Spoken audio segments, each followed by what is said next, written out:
1 João 4, verso 18, diz o seguinte: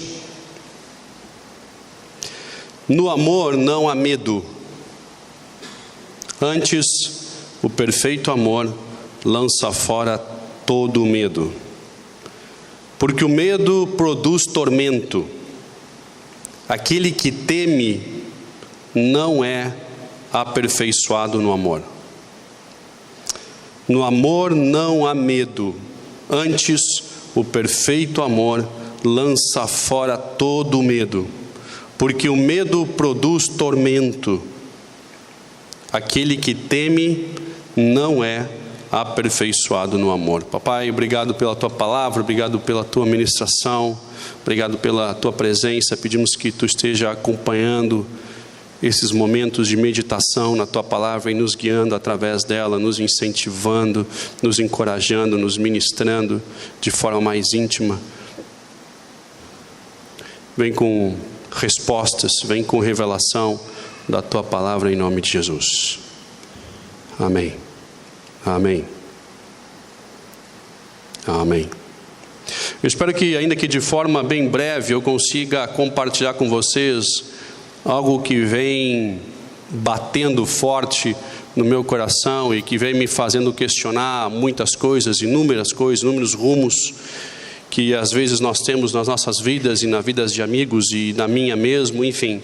E eu espero conseguir compartilhar e de forma compacta nós caminharmos, ainda que de forma breve, mas caminharmos dentro de uma linha, de um raciocínio. Eu gostaria que vocês me acompanhassem nisso para analisar, ver se realmente faz sentido, só faz sentido para mim ou se realmente faz sentido para vocês. Então, vamos ver se nós conseguimos extrair dessas passagens fantásticas da Bíblia algumas revelações e respostas para nós, para o nosso cotidiano, para o nosso dia a dia. Todos nós queremos o melhor para nós, ninguém quer o pior. Todos nós queremos o melhor de Deus, todos nós queremos o melhor dessa vida, o que melhor essa vida pode nos dar, e nós queremos o melhor sempre. Ninguém quer o pior, ninguém quer o ruim, ninguém quer a sobra, ninguém quer o resto. Nós queremos o melhor, a não ser que o cara realmente seja um masoquista, goste de sofrer, mas não, por via de regra nós queremos o melhor. Mas parece que às vezes nós estamos vivendo o melhor ou caminhando dentro de um melhor e nós decidimos, por livre e espontânea vontade, dentro do nosso livre arbítrio, da nossa livre escolha, ou seja, que todos nós temos a escolha de definir os rumos da nossa vida, nós escolhemos não ter o melhor, o que parece uma idiotice, mas acontece.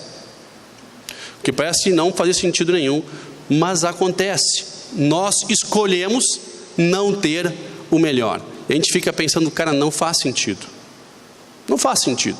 Alguém que está começando a comer um filé mignon e aí ele lembra da carne de segunda com osso e nervo. E ele diz, cara, eu vou voltar a comer porque o que eu gosto é de chiclete, na realidade. E essa história de botar na boca e engolir não serve. Eu gosto de ficar me batendo, me rebentando. O povo da chapa, de escola, tudo, cai fora. Então vamos chupar essa carne mesmo, porque de qualquer forma não dá para... Não é assim que funciona. Não é assim que funciona. Eu levei minha filha de 9 anos num restaurante, e aí o tio trouxe, ficava passando as carnes, era uma churrascaria, e o tio ficava passando e ela não entendia absolutamente nada. O camarada disse lá um monte de nome de carne. Se a minha esposa só reconhece 2 tipos de carne, eu não ia pedir para minha filha reconhecer todos os 30. Até porque, tu só sabe o que tu gosta, é isso e aquilo, e deu. E a minha filha passou e de repente chegou o filé mignon. E o filé mignon ela sabe o nome. Pai, é aquela? Pode pegar. E passou, e daqui a pouco passou o garçom. Ô tio, aquela macia, aquela outra, tio. Ela pediu pro cara, traz de volta aquela. Tipo assim, eu já experimentei várias, mas igual aquela, não tem. Igual aquela não tem. A gente se acostuma com o que é bom rápido. Ar-condicionado no carro é a mesma história, meu amigo. Meu primeiro carro não tinha ar-condicionado. Na realidade não tinha um monte de coisa, né? Mas o ar-condicionado era uma das coisas que não tinha. Ele também não tinha ar quente. Aí um dia no inverno, eu estava levando um pastor que veio ministrar aqui numa conferência, pastor conhecido de São Paulo. Olha o teu povo lá. Pastor Jabes. E aí ele estava aqui ministrando, um cara conhecido na nação, programa de TV, aquela história toda, e eu feliz da vida, levando ele com o meu carrinho, um orgulho que eu podia levar ele para o aeroporto. E aí o pastor no inverno, gaúcho, frio, e eu aguentando o osso. Tá tudo bem, meu amigo. E aí ele disse: ô irmão, não dá para ligar um ar quente aí? Eu disse: bah, pastor, não dá. Mas que carro é esse que não tem ar quente? Ele disse: cara, como é que alguém faz um carro sem ar quente no Rio Grande do Sul? Eu disse: ah, pastor, foi o que deu. Eu cheguei lá, eu digo assim: ó, me vê tantos de carro. O que eu tinha de dinheiro, ó, me vê isso aqui de carro. Aí eu levei o que deu. E aí eu estava feliz, nós estávamos felizes com o carro. É que nós fomos um verão para Santa Catarina, no Rio Grande do Sul, para lá, no verão. Aí era assim, ó, se tu fechava o vidro, tu morria dentro, né? Morria. Tu tinha um ataque dentro, tu apagava dentro do carro. Então tu tinha que abrir o vidro. Se tu abria o vidro, aquele barulhão dentro do carro, de turbina de avião, sabe como é, não? Se batendo dentro, tu chegava no teu destino todo grudado, todo nojento, assim, de cara, ou mata ou morre, né? Se ficar, o bicho pega, se correr, o bicho quer saber, mas está tudo certo. É o que tinha. E aí Deus inventou o ar-condicionado veicular. E a vida mudou. Meu amigo, hoje os veículos sem ar-condicionados, eles têm uma desvalorização. O pessoal não quer, porque por mais simples que seja, hoje todo mundo procura um veículo. Eu estava falando com alguns amigos que negociam carros, eles falaram: cara, esse é um carro que não tem no mercado. Um carro barato, com ar-condicionado, não tem, não para em loja e tal, porque se vende muito. Por quê? Porque uma vez que tu aprendeu o que é bom, tu não volta mais, tu não quer mais o que é ruim. É simples assim, não é isso? Simples assim. E a gente se esforça para ter o que é bom. Dificilmente alguém diz assim: cara, meu sonho é voltar a ter um carrinho sem nada. Não. A gente não faz isso. Mas na nossa vida, nas nossas escolhas, o nosso cotidiano, inúmeras vezes, especialmente na nossa vida espiritual, nós optamos por voltar. Nós optamos por retroceder. Nós optamos por voltar a comer a carne de segunda com osso e nervo, de livre, espontânea vontade. Não dá para entender, mas nós fizemos essa escolha. Inacreditável, mas nós fizemos. Tem um personagem bíblico que nos ajuda a entender isso, e eu sempre fui atraído por ele, porque eu me identifico inúmeras vezes com ele. E eu sou atraído por ele, e toda vez que Deus ministra algo no meu coração, é o primeiro que eu passo para analisar se o camarada não viveu isso, e aí eu vou passando por outros. Fora Jesus, ele cai. Uns preferem Paulo, outros preferem Davi, outros preferem... E aí vai, eu passo por Pedro. Eu dou uma olhada no Pedrão, e eu digo: cara, esse cara aqui me chama a atenção demais. Pedro era um pescador. Em Lucas, no capítulo 5, ele começa a encontrar alguns discípulos, e ele começa a selecionar pessoas normais como você e como eu, para serem discípulos de Jesus, pessoas normais. O pessoal perguntou: por que não escolheu diferentes? Aquele pessoal era muito especial para ter escolhido para ser discípulo. Não, você e eu fomos escolhidos para ser discípulos, e a gente precisa de Deus muito, todo dia. E os discípulos de Jesus não eram pessoas extraordinárias, eram pessoas comuns, como você e como eu, simples assim.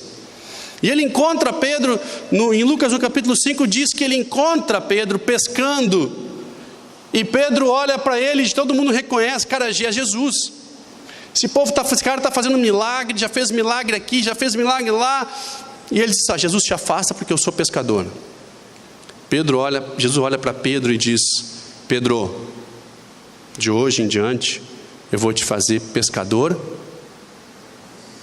pescador de homens. Não temas, ele disse, não temas, eu vou te fazer pescador de homens. Jesus usa algo do cotidiano da nossa vida para nos chamar. Ele fez assim ao longo da história.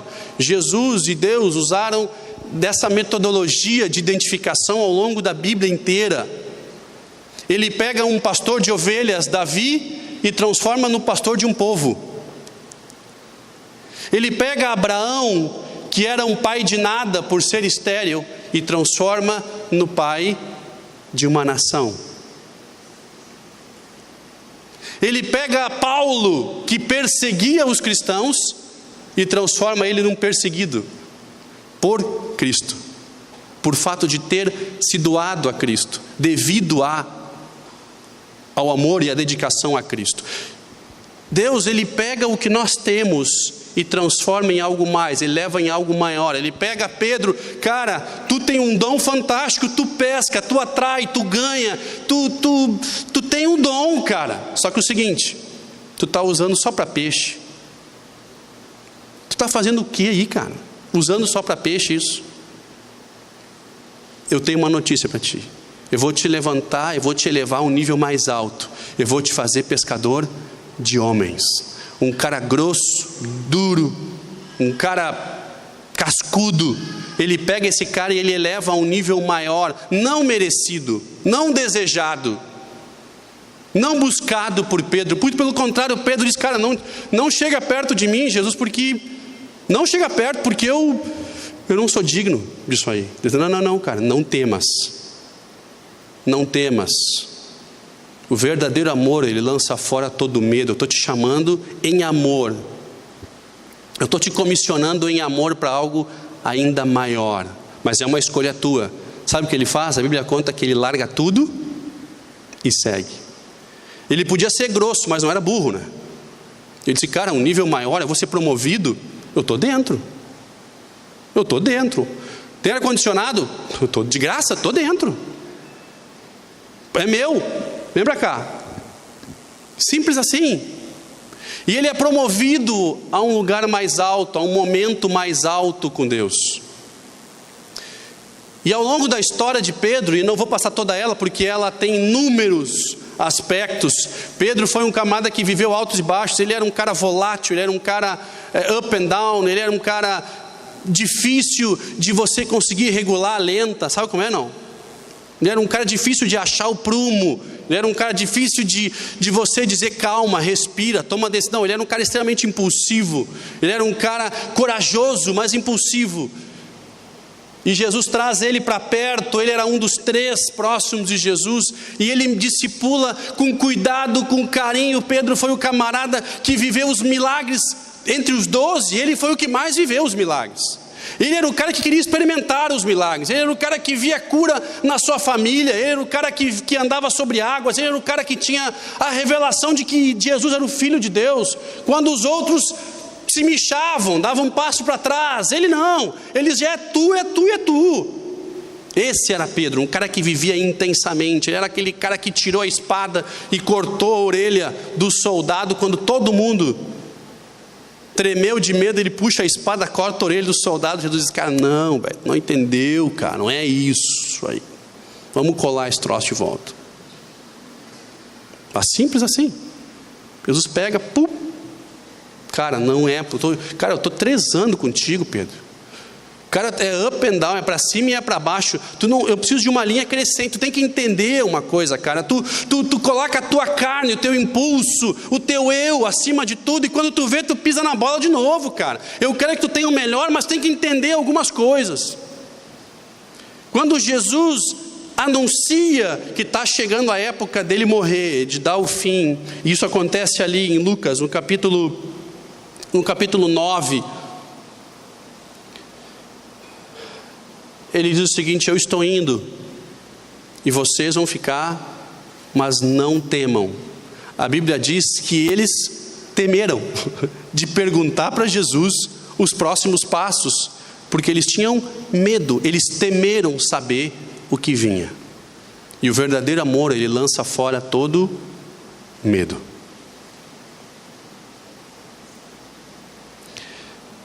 A Bíblia segue contando a história de Pedro e diz que lá em Lucas, no capítulo 22, quando Jesus havia sido pregado na cruz e morto, eles encontram Pedro. E por 3 vezes ele nega Cristo. Ele diz: não sou eu, discípulo. Tu é discípulo? Não. O que já havia sido profetizado por Cristo, que ele iria negar 3 vezes, ele tem o quê? Medo. E ele nega Cristo 3 vezes. E ele volta a ser Pedro que era antes.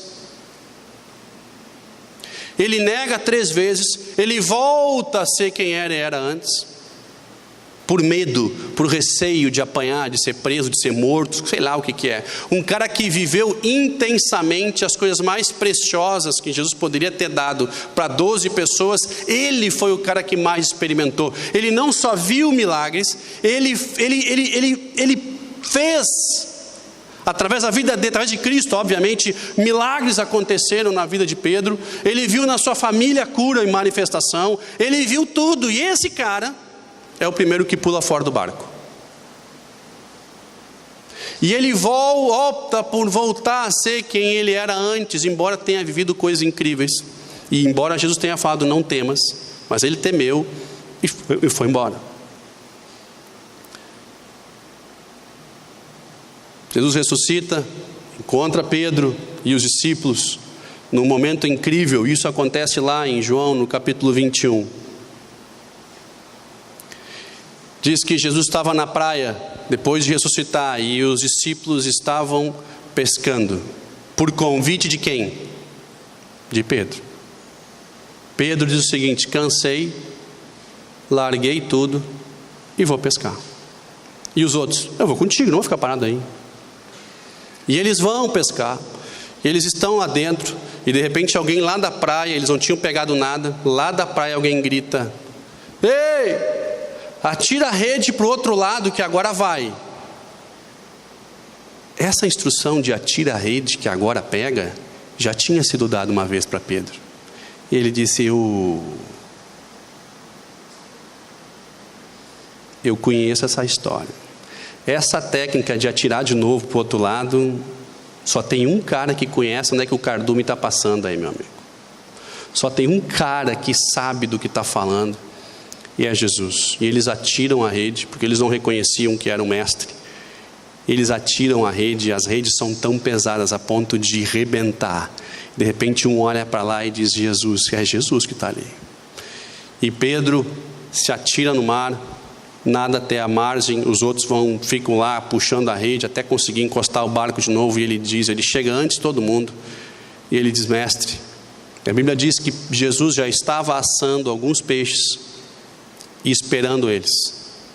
Quando eles chegam, Jesus diz: traga um pouco do teu peixe também para colocar aqui. Mas peixes já estavam ali, já tinha peixe ali. E eles sentam, e aí Jesus tem aquela famosas 3 perguntas: se tu me amas, se tu me amas, tu me amas. Pergunta 3 vezes, e ele diz sim para todas elas.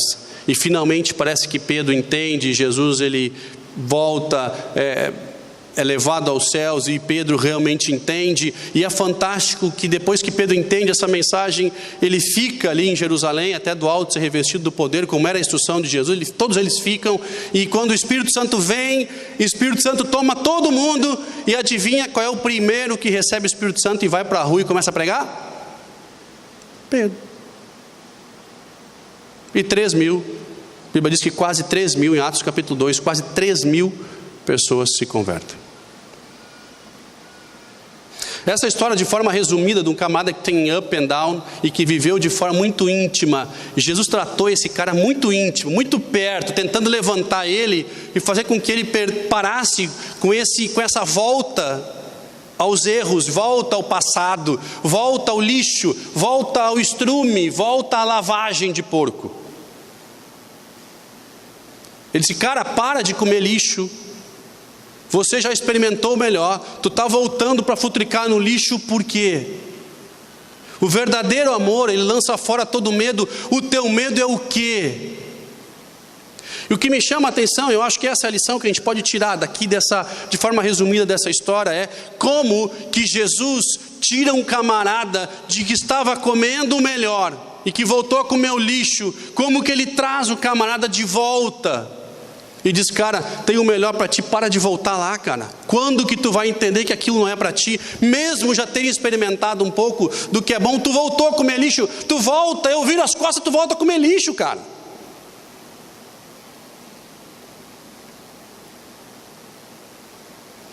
Interessante é que Jesus, ele teve uma ministração de amor, e toda vez que ele se relacionava com Pedro, ele dizia: não temas.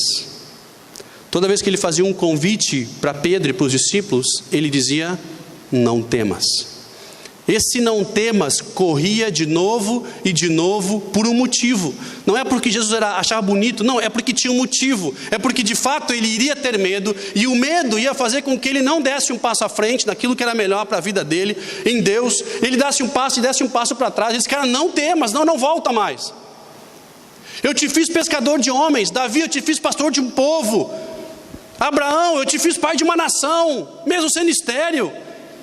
Cara, Jesus ele usa o que nós temos para nos levar a um lugar mais alto. O que tu tem de características tuas, Deus que te deu, Ele te pega e te coloca num lugar mais alto. Ele te promove dentro daquilo que tu já tem, dentro do que já é teu. Ele traz um pouco do que é dele e ele usa o que é teu, que na realidade não é teu, que nós também ganhamos dele, mas ele soma isso para potencializar e para ir mais longe.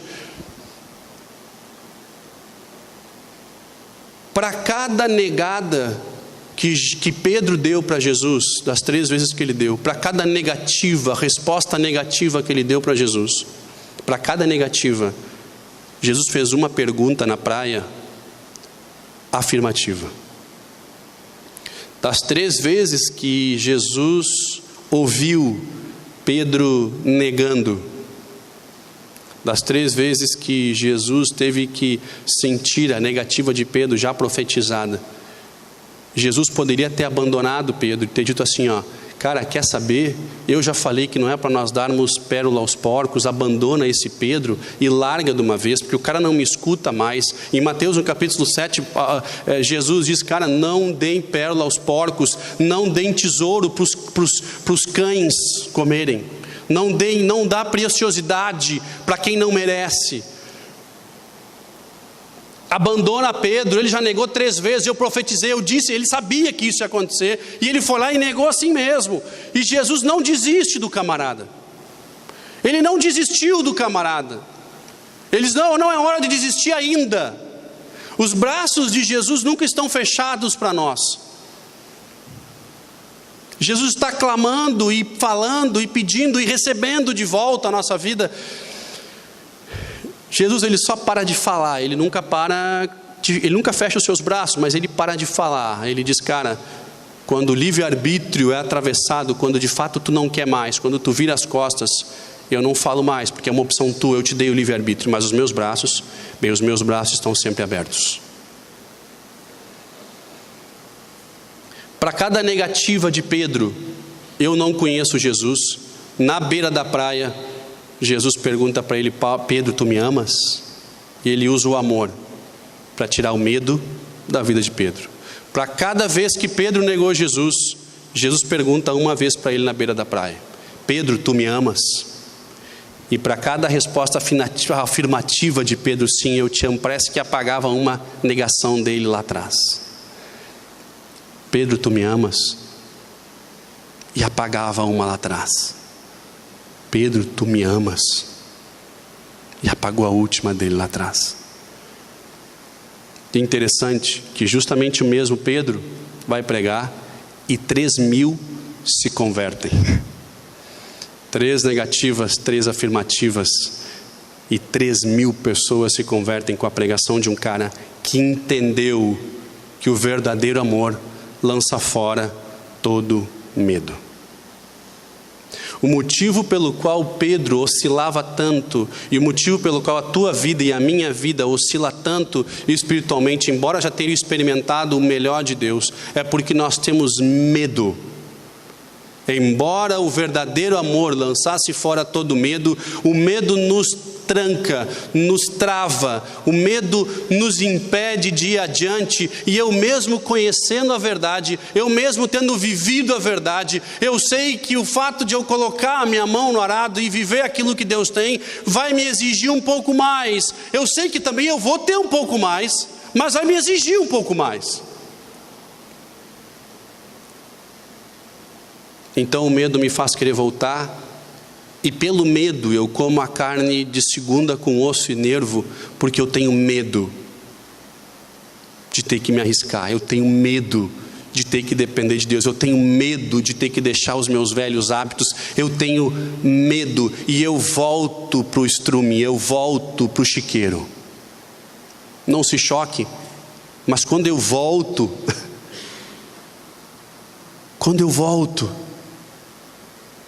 o manjar preparado por Deus, aquela mesa linda preparada por Ele, eu largo tudo isso para comer o lixo. Isso aconteceu com o filho pródigo, que tinha absolutamente tudo na sua casa, e ele deixa, e ele termina comendo a comida dos porcos, e ele diz: cara, os servos do meu pai comem melhor do que isso. Nós deixamos o melhor por medo. O que trava a sua vida e a minha vida de continuar sendo promovido naquilo que Deus tem, é o medo de ter que depender absolutamente dEle. E eu dizer uma coisa para você: não há melhor lugar para estar do que nessa tensão, nessa adrenalinazinha, nesse depender de fé, nessa postura firme, naquela dorzinha de barriga de ter que esperar o Senhor, e aos 45 do segundo Ele faz acontecer. Não tem nada melhor. Mas o medo faz com que nós venhamos a retroceder. Escute aqui. Quando ele diz ali em Lucas, no capítulo, quando ele começa a falar sobre que ele está anunciando a sua morte, em Lucas no capítulo 9, ele começa dizendo assim: cada um pegue a sua cruz e siga-me. E aí ele começa a falar dos desafios dele. Ele diz: olha, cara, eu tenho a minha cruz, vocês têm as de vocês. Não existe vida fácil, não existe almoço de graça. Todos temos a nossa cruz. Todos temos os nossos desafios, e todos temos um preço a pagar para alcançar um lugar melhor e uma posição melhor dentro daquilo que Deus tem, daquela linda história que o Senhor tem. Mas o medo tem nos retrocedido, e eles dizem: cara, não te assusta, porque todo mundo tem uma cruz, e vocês também têm, e eu também tenho, e a de vocês vai vir logo em seguida, mas não temam, a de vocês está chegando, a minha também, mas a de vocês logo vai chegar também. Quando eu for embora, a de vocês toma conta. E aí como é que fica, cara? Jesus, ele divide o fardo conosco, mas ele não leva a nossa cruz. Presta bem atenção. Jesus, ele divide o fardo conosco, e ele nos incentiva a levar o fardo do nosso irmão. E eu levo o fardo de um monte de gente que eu acredito. E pessoas levam o meu quando eu preciso de ajuda. Agora, sabe quando é hora de parar? É quando Jesus disse assim: ó, camarada, está atirando pérola aos porcos. Sabe quando nós estamos atirando pérola aos porcos? Quando o camarada não quer mais. Quando ele atravessa a barreira do livre-arbítrio, ele diz: eu não quero. E Jesus disse: então está tirando um tesouro precioso para quem não quer tê-lo. Enquanto ele quiser, você está ali por ele. No momento em que ele fala: eu não quero, até Jesus disse: eu estou sempre aqui por ele, mas eu não posso fazer mais nada. Ele optou por comer o outro fruto da árvore. Ele optou por desobedecer. Ele optou por uma opção dele, e eu dou um passo atrás. Presta atenção, todos têm uma cruz. Vocês têm e eu tenho. E nós não somos chamados para levar a cruz do nosso irmão, nós somos chamados para apoiá-lo. Jesus tinha uma cruz, agora falando da madeira, da cruz de madeira, ele tinha uma cruz, e a cruz era dele, e ele teve ajuda para carregar, não teve? Mas a cruz era dele. Na hora de ser pregado, o camarada que carregou a cruz dele não foi pregado junto, porque a cruz era dele.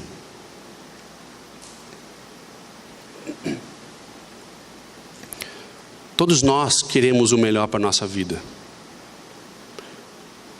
E a maioria aqui, eu tenho certeza que já experimentou uma manifestação única e genuína da parte de Deus. Tenho certeza que se nós pudéssemos ouvir mais testemunhos nessa noite, nós ouviríamos testemunhos de cura física, nós ouviríamos testemunhas de provisão financeira, nós iríamos ver testemunhos de revelação de Deus, nós iríamos ver testemunho de um profético que aconteceu exatamente como foi profetizado na nossa vida, um testemunho de alguém que nos alcançou a mão no momento em que nós mais precisarmos, testemunhos de família, enfim, nós poderíamos ouvir testemunhos um monte aqui. Como que desse monte, desse rio de testemunhos, de rio de manifestação, pessoas se afastam dele? Como que um camarada que já viveu um momento único com Deus, é possível voltar? É possível escolher o ruim, o menor, o menos, o mais fraco, porque tem medo de levar a sua cruz. E Jesus diz, cara, cada um tem uma. Mas não temas. Quando Pedro, na beira da praia, é indagado pela última vez, Jesus diz, cara, eu só tenho mais uma chance. Agora eu vou ter que ligar aquele gás extra no carro lá, o gazinho aquele que dá é metano, nitro, não sei o que. Meu amigo, eu vou ter que ligar agora o finzinho aqui, ó. Vou ligar tudo porque eu só tenho o sprint final.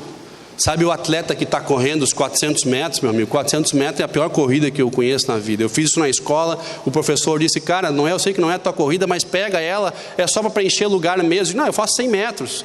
Não, mas 100, o 100, beleza, mas o 100 é depois, e o meu cara que faz os 400 não está aí, tu não pode. É basicamente a mesma coisa que o 100. Só que toda a energia que tu dava no 100, tu vai dar nos 400. Falei, rapaz, morreu, ferrou. Meu amigo, eu dei aquela largada com uma loucura, eu cheguei nos 200 metros, eu não aguentava mais, e quando eu terminei os 400, em último lugar, eu queria deitar no chão, achei que eu tinha morrido, e apagou, e tudo sumiu, mas sabe como é que é? É a última energia, amigo, é a última, o camarada corre os 400 e ainda tem energia para dar o último, e Jesus olha para Pedro e diz, cara, é o último metro. Ele olha para Pedro e diz, cara, tu me amas. Basicamente ele estava dizendo, se tu me amas, o amor vai lançar fora todo o medo que tem dentro de ti para pegar a tua cruz e seguir. Se tu me amas, não vai mais ter medo no teu coração. Se tu me amas, a tua vida vai ser diferente. Se tu me amas, se tu entender esse recado, o medo não vai te paralisar. Tu vai ter dificuldade de ter que encarar os desafios do dia a dia, de ter que ser um cara diferente, de ter que se posicionar em Deus, de ter que escolher o melhor. Você vai ter que negar muita coisa por minha causa, é verdade, mas é a tua cruz. Mas eu quero que tu tenha o melhor, não volta mais para lá. Camarada, você era pescador de peixe, hoje você é pescador de homens, você vai voltar a ser pescador de peixe porque é mais cômodo, é mais fácil, o peixe não reclama, você faz o se você quiser. Também é meio mentiroso, o pescador é meio mentiroso, né? Vai que esse era o problema de Pedro, né? Esse cara não volta lá, cara, não volta para lá, não volta a essa vida. Cara, eu te promovi, mas para você ser promovido, toda promoção exige punho, exige coragem para seguir. E ele diz, cara, se você me ama, o verdadeiro amor vai afastar todo medo e você vai ser o cara. Pedro entende, e das 3 vezes que ele negou, ele afirmou 3 vezes que ele faria, e depois disso ele fica em Jerusalém, e quase 3.000 se convertem. Vocês não conseguem entender comigo que de fato isso faz sentido, ou só faz sentido para mim? Só faz sentido para mim que de fato o verdadeiro amor lança fora todo medo, e que se Pedro não tivesse compreendido finalmente isso, ele estaria aterrorizado e trancado dentro dos seus conflitos interiores, sem ter condições de carregar a sua cruz.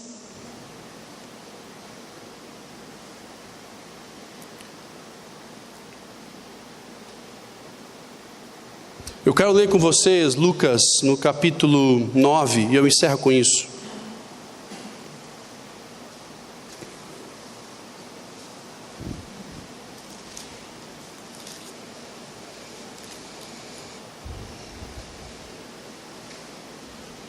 No verso 23, Em Lucas, no capítulo 9, no verso 23, o seguinte: então disse a todos, se alguém quer vir após mim, negue-se a si mesmo, tome a sua cruz e siga-me. Porque qualquer que quiser salvar a sua vida, perdê-la-á. Mas qualquer que por minha causa perder a sua vida, esse salvará. Que proveito ao homem tem ganhar o mundo todo e perdendo ou prejudicando a si mesmo? Qualquer que vir de mim, das minhas palavras, se envergonhar, dele se envergonhará o Filho do Homem, quando vier a sua glória e no seu Pai os seus santos anjos. Todos temos uma cruz. O camarada se afasta de Deus, e essa é a desculpa mais terrível que eu conheço. O camarada se afasta de Deus, aí eu digo: cara, como é que está a tua vida, cara? Está tudo bem? Está tudo certo? Está com alguma dificuldade? Posso te ajudar em alguma coisa? Esse cara, estou passando por uns problemas, e é por isso que eu me afastei de Deus. Eu falei: normalmente é o contrário, velho. Quando o bicho pega, eu corro para ele.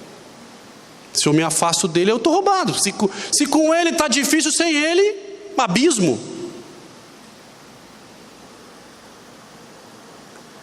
A última que eu ouvi foi: e aí, rapaz, como é que está? Tudo certo? Não, cara, mas por que não estou te vendo mais, cara? Está tudo bem? Está participando de uma outra comunidade? Está tudo certo. Se tu for em outro local, tudo bem. Eu só quero que tu consiga continuar ouvindo a palavra. Não estou em lugar nenhum, não. É que eu não estou indo na igreja porque eu estou com muita dificuldade financeira. Eu digo: cara, mas nós não estamos cobrando entrada.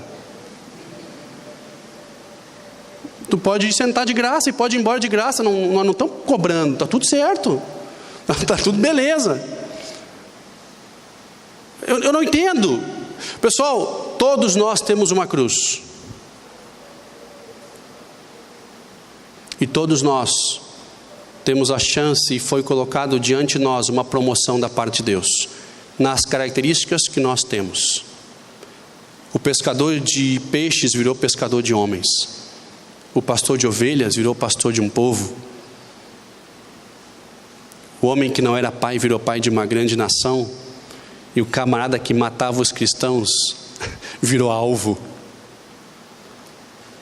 Deus usa características e Ele te chama, Ele traz o que é dele, Ele coloca junto. Quando Ele te chama, Ele já tem alguns peixes e Ele te chama para adicionar o que tu tem a esse ministério. Ele já tem peixes ali, Ele já tem dons, Ele já proveu o que tu precisa para começar. Ele só traz também o que é teu, dá um pouco do que é teu, adiciona o que é teu. Quando Ele foi multiplicar os pães e os peixes, Ele não multiplicou pães e peixes do nada. Ele perguntou: quem é que tem alguma coisa para dar? Ele disse: olha, eu tenho aqui uns peixinhos e uns pãezinhos, isso aqui serve.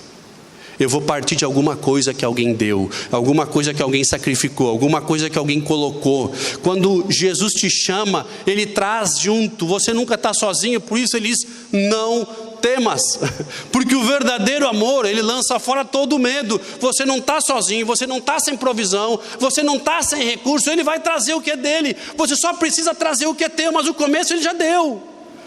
O start Ele já começou. Você diz: cara, Deus não está me recompensando. Cara, que furada. Deus já te recompensou muito mais do que tu imagina. Ele é que colocou primeiro o dinheiro. Ele é que colocou primeiro o recurso. Ele que colocou primeiro a possibilidade. Ele é que colocou primeiro. Você que não trouxe o que é seu. Você que não colocou a tua parte. O verdadeiro amor, Ele lança fora todo mundo. Não precisa ter medo nenhum, meu irmão. Pode botar. Bota a tua parte. O que tu tem nesse relacionamento? Com a tua cruz, qual é? Ele disse: cara, eu estou aqui para ajudar, mas eu preciso que tu traga a tua parte. A minha parte eu já botei, está aqui. Eu comecei a janta com alguns peixinhos. Qual é a tua parte? Eu te dei uma rede cheia ali. Vai me dizer que tu não tem nada para colocar nessa parceria? Vai me dizer que tu não tem talento nenhum para colocar nessa parceria? Eu acabei de te dar uma rede cheia. Sozinho tu não tinha nada. Eu te dei uma rede cheia. E eu ainda estou colocando o comecinho.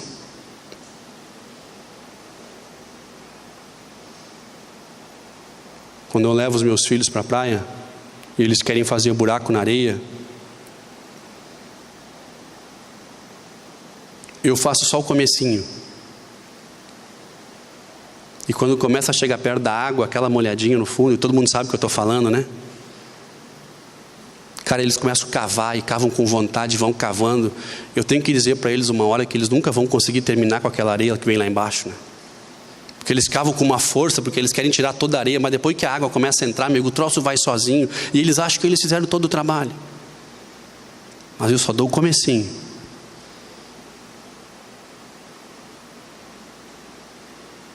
O que eu não entendo é por que você quer voltar. Se o teu problema é o medo, nós vamos acabar com isso hoje à noite. Nós vamos pedir para que Ele venha. Nós vamos pedir para que Ele nos alcance, pedir que o louvor possa vir aí. Nós vamos pedir que Ele nos alcance e nos ministre. Presta atenção.